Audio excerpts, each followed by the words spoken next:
Alright everyone, welcome to the channel. और आज बात करने वाले हैं एसिंक और अवेट के बारे में और इसकी डेप्थ तक जाएंगे। एज यू नो, मेरी एक्सप्लेनेशन तो मैं अपनी एक्सप्लेनेशन दूंगा। तो हाँ, शुरू करते हैं। तो एसिंक और अवेट यूज करते हैं हम एसिंक्रोनस प्रोग्रामिंग के लिए। अब सिंक्रोनस और एसिंक्रोनस क्या होते हैं उससे पहले समझते हैं थ्रेड्स क्या होते हैं। अब जैसे अदर प्रोग्रामिंग लैंग्वेज जैसे जावा है, वो मल्टी थ्रेडिंग प्रोग्रामिंग लैंग्वेजेस है। अब थ्रेड्स क्या होते हैं इस पेंट की हेल्प से समझते हैं। लेट्स से एक प्रोग्रामिंग लैंग्वेज में एक फंक्शन है जो ज़्यादा टाइम लेने वाला है और बाकी का फ्लो है वो नॉर्मल फ्लो से रन होगा, मतलब कंपाइलर से रन होगा। और एक लेट्स से एपीआई कॉल है। और जावा जैसी लैंग्वेज में क्या कहते हैं, हम एक को और थ्रेड बना लेते हैं। एक और थ्रेड का मतलब जैसे कि एक लाइन ऑफ एग्जीक्यूशन चल रही है और उसके साथ साथ जो प्रोसेस टाइम लेगा वो पैरेलली दूसरी साइड में दूसरे थ्रेड में चलेगा। थ्रेड इज लाइक लाइंस, अभी लाइन ऑफ कोड या sequence of code. Let's say एक थ्रेड में एपीआई कॉल चल रही है और बाकी जो सिंपल एग्जीक्यूशन है वो लेट्स से यहाँ पे फंक्शन रन हो रहा है आपका। अ, बाकी प्रोग्राम जो कंपाइलर ही कंपाइल करेगा, एपीआई कॉल की मतलब नेटवर्क कॉल की जरूरत नहीं है, तो सिंपल प्रोग्राम रन हो रहा है। तो आपने क्या किया कि मेन प्रोग्राम को रन होने दिया और एक और थ्रेड नया बना दिया, मतलब कि parallel kind of a parallel processing. अगर और डेप्थ में जाएंगे तो मल्टीपल प्रोसेसर चाहिए पैरेलल प्रोग्रामिंग के लिए, पैरेलल प्रोसेसिंग के लिए। अभी फिलहाल थ्रेड क्या होता है कि फॉर एग्जांपल मूवी टिकट का एक काउंटर है और एक काउंटर में 100 लोग लगे हुए हैं और 100 लोगों को टिकट गेट करने में काफ़ी टाइम लगेगा। अगर उसी जगह पे दो काउंटर्स खोल दी जाएं, मतलब दो काउंटर से हम टिकट जो है देनी शुरू करें, तो 50-50 डिवाइड हो जाएंगे और वो जल्दी फ्री हो जाएंगे। इसी तरीके से प्रोग्राम में क्या होता है, थ्रेड्स में क्या होता है कि हम एक और थ्रेड बना देते हैं ताकि एक पैरेलरी प्रोसेस जो है वो रन हो सके। बट एक चीज यहाँ पे बताना चाहूंगा, हाईलाइट करना चाहूंगा, dart is not a multi threading programming language. Dart is a single thread programming language. ऐसा कोई नहीं बताएगा, यूट्यूब में कोई वीडियो है ही नहीं एक्चुअली इसमें। तो dart is a single thread programming language. इसमें मल्टी थ्रेडिंग का कंसेप्ट ही नहीं है। तो हम एसिंक अवेट और फ्यूचर्स यूज करते हैं एसिंक्रोनस प्रोग्रामिंग के लिए। अभी सिंक्रोनस और एसिंक्रोनस क्या होता है ये अगर नहीं पता तो मैं वो समझा देता हूँ। फॉर एग्जांपल, आपका यूआई रेंडर हो रहा है, लेट्स से यहाँ पे आपका यूआई रेंडर हो रहा है और ब्लॉक ऑफ विजिट्स जो हैं वो रेंडर हो रहे हैं। पहले ये ब्लॉक हो रहा है, फिर ये ब्लॉक हो रहा है। ये कुछ बटन्स हैं, कुछ लेबल्स हैं।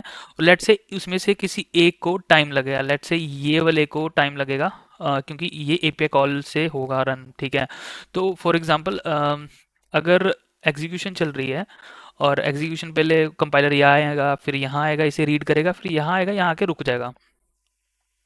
यहाँ के रुकने के बाद बाकी का जो रेंडरिंग प्रोसेस है वो तो रह जाएगा। फॉर एग्जांपल, एक स्क्रीन पे आधी स्क्रीन रेंडर हो गई है, बाकी स्क्रीन जो है वो वेट कर रही है डाटा के आने का और फिर रेंडर होगी।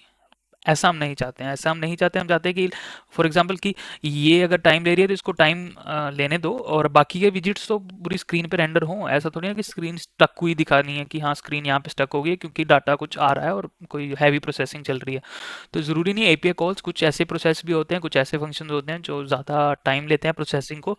तो इस जैसे टाइम कंज्यूमिंग प्रोसेस को हम एसिंक और अवेट की हेल्प से हैंडल करते हैं। और अगर डार्ट मल्टी थ्रेडिंग नहीं है तो डार्ट क्या यूज करती है एसिंक्रोनस प्रोग्रामिंग के लिए? तो डार्ट यूज करती है आइसोलेट्स।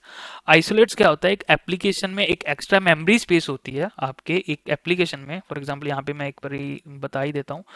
तो फॉर एग्जांपल, आपका यूआई की लाइन ऐसे जा रही है, तो यूआई रेंडर हो रहा है आपका यहाँ पे और यूआई, ठीक है। तो यूआई रेंडर हो रहा है यहाँ पे। अब क्या करते हैं कि एक आइसोलेट क्या होता है कि एक सेपरेट स्पेस होती है आपकी एप्लीकेशन में, जो कि एप्लीकेशन थ्रेड में आई बिलीव कह सकते हैं, जो कि डाटा को, ये एरो नहीं चलता क्या, जो कि डाटा को लेते हैं और जैसे ही डाटा आ जाता है उसको रिटर्न कर देता है। काइंड ऑफ एसिंक अवेट ही और kind of I believe multithreading ही हो गई, बट इसमें आइसोलेट्स का यूज करते हैं। और आइसोलेट एक सेपरेट स्पेस है आपकी एप्लीकेशन थ्रेड में। और वो क्या करता है कि यूआई को रेंडर होने देता है, यूआई को कुछ नहीं होता है। फॉर एग्जांपल, यहाँ पे कुछ एक विजिट है, यहाँ पे कुछ विजिट है जिसको डाटा चाहिए एपीआई से। पर वो डाटा आएगा कुछ टाइम बाद। पर वो यूआई जो है वो रेंडर होता रहेगा, यूआई को वो रेंडर करना नहीं रोकेगा। एप्लीकेशन का जो मेन थ्रेड है वो आपको यूआई को रेंडर करना नहीं, वो ये प्रोसेस जो है वो चलता रहेगा, पूरा एप्लीकेशन जो है स्क्रीन पे रेंडर हो जाएगा। पर यहाँ पर जब वो डाटा आएगा, जैसे यहाँ पे डाटा आ जाता है एपीआई से, I believe API network call या एपीआई हमने रन करा हुआ जो कि नेटवर्क कॉल है और टाइम लेती है, और ये जो है डाटा जैसे यहाँ इसको मिल जाता है तो ये डाटा क्या है, रिटर्न कर देगा इस विजिट को, ठीक है। और हाँ, दिस इज कॉल्ड आइसोलेट्स। और एसिंक और अवेट हम यूज क्यों करते हैं ये तो आपको बता दें कैसे करते हैं, और एसिंक कीवर्ड को हम फंक्शन के ऊपर क्यों लगाते हैं, तो सारी चीज़ें हम देखते हैं अपने एंड्रॉयड स्टूडियो पे। ऑलराइट, तो मैंने एक एग्जांपल सेट करी है आपके लिए। ये एक फंक्शन है जो कि ये 3 डेटा को प्रिंट करता है, और इसे हम डिबगर की हेल्प से चलाएंगे। और डिबगर क्या होता है, पहली बात तो एक्चुअली ये हम यूज़ करते हैं टू डिबगर कोड। अपने कोड में अगर कोई एरर है तो हम डिबगर यूज़ करते हैं। बेसिकली कंपनीज में, बड़ी बड़ी कंपनीज में जब कोड जो है बहुत बड़ा हो जाता है, एप्लीकेशन बहुत बड़ा हो जाता है, तो पता नहीं चलता एरर कहाँ है, तो एरर फाइंड आउट करने के लिए हम एक्चुअली ये डिबगर यूज़ करते हैं। और ये डिबगर करता क्या है, आप अगर इस रेड डॉट को लगाएंगे लाइन के आगे और डिबग मोड में चलाएंगे, ये डिबग वाला बटन दबा के, तो करेगा क्या कि वो यहाँ पे आके रुकेगा। मतलब कंपाइलर एक एक करके लाइनें रीड करता जा रहा है और यहाँ पे आके रुकेगा जहाँ पे आपने डिबगर लगाया है, कि इस पहले ये लाइन उसने रीड करी, फिर F9 करेंगे तो अगली लाइन रीड करेगा, F9 किया तो ये लाइन पे पहुंचा है, अभी रीड नहीं करी है, F9 करेंगे तो एक लाइन को रीड करेगा और प्रिंट डेटा वन को उसने प्रिंट करा दिया, डेटा वन को। अब सेकंड लाइन पे F9 करूंगा, वो नीचे आया, फिर उसने डेटा टू को प्रिंट करा दिया। अब फिर F9 करूंगा, नीचे आएगा, फिर डेटा थ्री को वो प्रिंट कर देगा। अब वो इसको रीड कर रहा है, मतलब कंपाइलर जो है एक एक करके लाइनें रीड करता जा रहा है और हमें पता लगता जा रहा है, मतलब कि हम वो स्टॉप हो जाता है, मतलब कि जहाँ पर हमने डिबगर लगाया वहाँ जाके स्टॉप हो जाएगा और हमें बताएगा उस लाइन पे करंटली क्या चल रहा है, वो हम देख सकते हैं।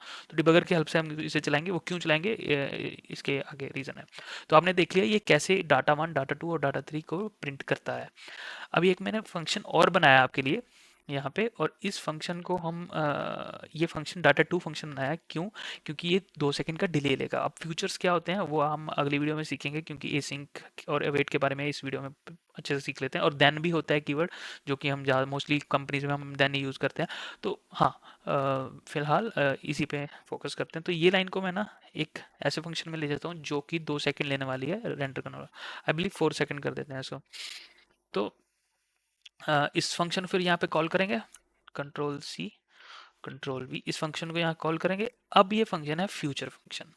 फ्यूचर फंक्शन है तो यहाँ पे हमें अवेट लगाना पड़ेगा, क्योंकि हमें इसके लिए अवेट करना है। अवेट कीवर्ड, अवेट एक कीवर्ड है। कीवर्ड्स क्या होते हैं आपको आई थिंक इस पे मैं वीडियो बना चुका हूँ, अगर नहीं तो फिर I make a video, separate video for that. Keyword language को डिटेक्ट होता है। अगर मैं अवेट की जगह अवेट या टी हटा दूं तो लैंग्वेज को पता नहीं चलेगा कि ए क्या वर्ड क्या है। मेरे को तो अवेट कीवर्ड का मतलब पता है, मतलब कि लैंग्वेज की लाइब्रेरी में ये कीवर्ड रजिस्टर्ड है और उसको पता है कि ये कोई वर्ड होता है मेरी लैंग्वेज में, उसको उसकी तरीके से बोलूंगा। फॉर एग्जांपल अगर मैं हिंदी में बात करूँ तो you are getting my point, but exactly हम अगर मैं हिंदी में बात कर रहा हूँ तो आपको समझ आ रहा है। पर मैं अगर स्पेनिश शुरू कर देता हूँ तो आपके दिमाग में वो वर्ड ही नहीं सेव है, तो आपको समझ के आएगा। ठीक है, तो something like that, real life example. अगर हम अवेट यूज कर रहे हैं तो हमें एसिंक्रोनस यहाँ पे लगाना पड़ता है। अब इसके बारे में डिटेल में चलते हैं। अभी डिबगर यहाँ पे भी लगा लेते हैं एक बार। पहली बात तो अवेट हम फंक्शन के ऊपर क्यों लगाते हैं, यहाँ इसी लाइन में क्यों लगाते हैं, यहाँ पे लगा दें, यहाँ इसके पीछे क्यों नहीं, यहाँ लगाते ही क्यों है। पहली बात, पहला रीज़न ये कि हम डाट को बता रहे हैं कि ये जो फंक्शन है ना, पूरा पूरा पूरा फंक्शन वो एसिंक्रोनस होने वाला है। मतलब कि इसके अंदर जो कोड है वो कुछ वेटिंग वोटिंग कराने वाला है, रुकने वाला है। ठीक है, पहला रीजन तो ये है। सेकंड रीजन क्या है, उसको रन करते हैं फिर आपको पता चलेगा। तो इस ट्रायंगल वाले रन पे क्लिक नहीं करना है आपको, इस डिबग वाले मोड पे आइकन पे क्लिक करना है, जिससे कि ये डिबगर्स चल जाते हैं। अगर आप सिंपल रन करोगे तो डिबगर नहीं चलेंगे। तो हमने इस एप्लीकेशन को रन किया और अभी ये टाइम ले रहा है कुछ। एक्चुअली ना ये बैकएंड में एप्लीकेशन है यहाँ पे, तो एप्लीकेशन के अंदर ही मैंने ये कोड सेटअप कर दिया है। तो डार्ट पैड में इसलिए समझाया क्योंकि उस पर डिबगर नहीं होते हैं, और DartPad is a piece of. Starting मैंने भी डार्ट पैड से करवाई थी जब मैं डार्ट सिखाता था, बट अभी हम फ्लटर में हैं। ठीक है, तो मतलब है तो ये भी डार्ट का कंसेप्ट, बट फिलहाल यहाँ पे डिबगर मिलता है अपने को। तो जैसे ही हम यहाँ पे पहुँचते हैं तो ये फर्स्ट लाइन को रेंडर करता है, ऑब्वियसली फंक्शन को ऊपर से नीचे तक रीड करेगा। कंपाइलर ऐसे ही वर्क करता है, उसको पता नहीं कहाँ जाना है कहाँ नहीं, तो वो ऊपर से नीचे रीड करेगा। इसको मिल गया कि एसिंक लगा हुआ है यहाँ पे, ठीक है, एसिंक लगा हुआ है। ये क्या नहीं, इसको F9 करता हूँ मैं, एक्चुअली मैंने F5 दबा दिया, F9 करता हूँ मैं यहाँ पे। तो मैं कुछ नहीं कर रहा हूँ, मैं सिर्फ F9 दबा रहा हूँ और उसको रिलीज कर रहा हूँ, और वो खुद ब खुद रीड करते जा रहा है। और F9 करते ही वो प्रिंट डाटा 1 की स्टेटमेंट में पहुंचता है, उसे रीड नहीं किया। जैसे मैं रिलीज करता हूँ तो उसे रीड करके यहाँ पे प्रिंट करा देता है। तो हम इसे कंसोल पे देख सकते हैं। अब ये पहुंचा है उस लाइन पे जहाँ पे इसको वेट करना है, अवेट करना है, ठीक है। अब इसके बाद भी मैं इसको F9 करके रिलीज ही करूँगा। इसको आप खुद भी टेस्ट कर सकते हैं अपनी एंड्रॉइड स्टूडियो में, not with my example only. F9 करके इसको रिलीज करूँगा। इसके बाद आपने देखना है ये जाता कहाँ है, ठीक है। F9 करता हूँ तो ये जाता है इस फर्स्ट लाइन पे फिर से दोबारा। हालांकि बाकी यूट्यूबर जैसे सिखाते हैं सिंपल डिबगर नहीं चलाते हैं, वो चला के दिखा देते हैं कि हाँ डाटा 1 प्रिंट हुआ, डाटा 3 प्रिंट हुआ, फिर 2 सेकंड 4 सेकंड बाद ये डाटा 2 प्रिंट हो गया। पर नहीं, अब ये गया ऊपर की लाइन में। वो क्यों? क्योंकि जैसे ही अवेट वाला कॉल में वो एसिंग को बताने गया है कि भाई यहाँ पे जहाँ पे मैं होके आया हूँ वहाँ पे अवेट वाला फंक्शन है, तो वो फंक्शन आ चुका है, मतलब वो लाइन आ चुकी है जहाँ पे वेट करना है हमें, तो वो ऊपर एसिंग के पास आता है, ठीक है। मे बी इंटरनली कोई डाटा पास करता होगा, मे बी इंटरनली बताता होगा कि इस लाइन में थोड़ा वेट कर लेना, बाकी की लाइन एग्जीक्यूट कर देता हूँ मैं। तो जैसे F9 करता हूँ तो वो डाटा 3 वाली प्रिंट स्टेटमेंट में गया, और F9 करता हूँ तो वो डाटा 3 को प्रिंट करा देता है। F9 करता हूँ तो 4 सेकंड जैसे ही होते हैं कंप्लीट, वो डाटा 2 को प्रिंट कर देता है। अब 4 सेकंड तभी शुरू हो गए थे जब वो एसिंग के पास पहुंचा था, ठीक है। और वहां से यहाँ पहुंचा, और यहाँ मतलब जब मैं डिबगर चला रहा हूँ ना, लेट से मैं अब चाहे 1 मिनट के लिए भी रुका हुआ हूँ, वो जो 4 सेकंड हमने मेंशन करे हैं वो भी रुक जाते हैं, मतलब वो ये नहीं कि वो 4 प्रिंट ही हो जाएगा, ठीक है। तो इस तरीके से अब एसिंक जो है वो हमें इस लाइन पे लगाना पड़ता है। और और हम अगर अवेट यूज कर रहे हैं तो हमें एसिंक क्यों चाहिए? तो आपने खुद देखा कि there must be something connection in between both of these keywords. कुछ कनेक्शन होगा इन दोनों कीवर्ड्स में, ताकि जब भी वो ये लाइन आती है, जब भी ये लाइन आती है वो इसके पास क्यों जाता है? तो कुछ डाटा पास ऑन करता होगा, बताता होगा कि भाई इंटरनली दिस इज इंटरनल, ठीक है, we can't even go inside of this. तो इसमें कंट्रोल दबा के आई थिंक जा भी नहीं सकते इसके अंदर हम, नहीं तो हम अगर स्टेटफुल स्टेटलेस विजिट हो तो उसके अंदर कंट्रोल दबा के हम स्टेट के अंदर चले जाते हैं। तो एनीवेज, तो this is called async and await. और अगर if a single person you have learn something new, कुछ 1% भी सीखा, तो make sure to like and comment as well, let me know, motivate me to make more videos like this. So thank you very much for watching, and I will see you guys in the next one.